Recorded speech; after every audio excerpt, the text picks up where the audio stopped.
Welcome to Montessori. You are now on the channel of a Montessori broadcaster. Thank you in advance for liking and subscribing. A happy greeting to all our viewers, and a special appreciation to returning subscribers. Grab your coffee. And maybe a biscuit or two. Because now it is going to get interesting.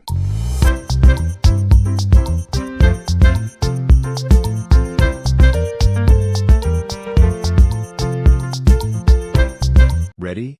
And, our topic is: how do we present the universe to the child's imagination? So, how should we present this marvelous, infinite universe to the small, 6-year-old child? How do we start such a huge undertaking? What should the first lessons be about? Montessori's suggestion is to start with what she called, the 4 coverings of life. These are solid, liquid, gaseous, and the biosphere, which surrounds and penetrates the other 3. The biosphere, and I quote Montessori, is as intimately part of the earth as the fur is of an animal, not something which suddenly rained on the world from outside. End quote. She then moves to the concept of life itself, makes some general points, then asks the question: how shall this truth be presented to the child so as to strike their imagination? Tempted to quote her answer to this question in full, we shall contain our excitement and convey her answer in staccato points to illustrate her approach on how to feed their imagination. The kids get excited with huge numbers, she said. So present to them the gigantic magnitudes of life. Let them know the totals of the human population. They must also know the totals of life under the sea, starting with the greatest in size, the whales. Let them explore the nature of the whales, their habits and the sizes of their herds. Montessori continues: use imagination to count and present the numbers of the myriads of swarms of fishes. The Great Dame gives the example of incidents where during certain seasons fish are thrown up to the surface, covering areas of 30 to 40 square miles. She adds about some small regions using up to 10,000 boats to bring to shore the annual fish haul.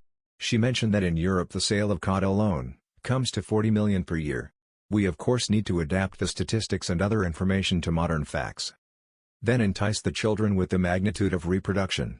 The herring alone lays 70,000 eggs per female and the cod 2 million per year. Let us listen to Montessori again. Children like to work out these colossal figures, and may then be told that fish belong to the aristocracy of life, and that the lower orders are yet far more prolific. End quote. We cannot resist one more example of hers: jellyfish. They are known to come up to the surface in such numbers, that it would take ships in her day, 3 days to cover the same terrain. And, these jellyfish feed on smaller creatures, which are far greater in number. Montessori is mesmerizing. She writes of the microscopic creatures that can reproduce 1 million of its kind in 10 days. Now, we move to the magnitude of life on land. Fauna and flora. Montessori gives this wonderful description, and I quote: Livingstone, the great explorer, counted 40,000 antelopes in a herd that passed him. In the air, a flock of pigeons in flight has been known to obscure the light of the sun. End quote. Let the children experience the sizes and multitudes of the flora and fauna in all their glory. Naturally, the animals are more exciting to start with. Do not present these natural realities as separate facts. According to Montessori, and I quote, start with far loftier notions of a philosophical nature, put in an acceptable manner, suited to the child's psychology. End quote. We may use myths and fairy tales to help reach this objective, but not of the wholly fantastic kind. But ones that bring out truths about the natural world. You may be wondering if you heard correctly: philosophical notions to the 6-year-old? Traditional educationalists would be apoplectic at the thought. You heard right. They develop their own philosophies at a tender age. Feed that hunger, or you will starve them. Look at Montessori's cunning. She ruminates about teaching to the child's imagination, yet she writes this part in such a way as to grab the adult reader's imagination. She is firing up the teacher. She is leading by example. The images she conjures up are wondrous. Her choice of words is very purposeful. The elementary child deserves no less. Of course, statistics should be updated. We are lucky to have sources that Montessori could not even have dreamt of in her days. Let us use these to engage those imaginations.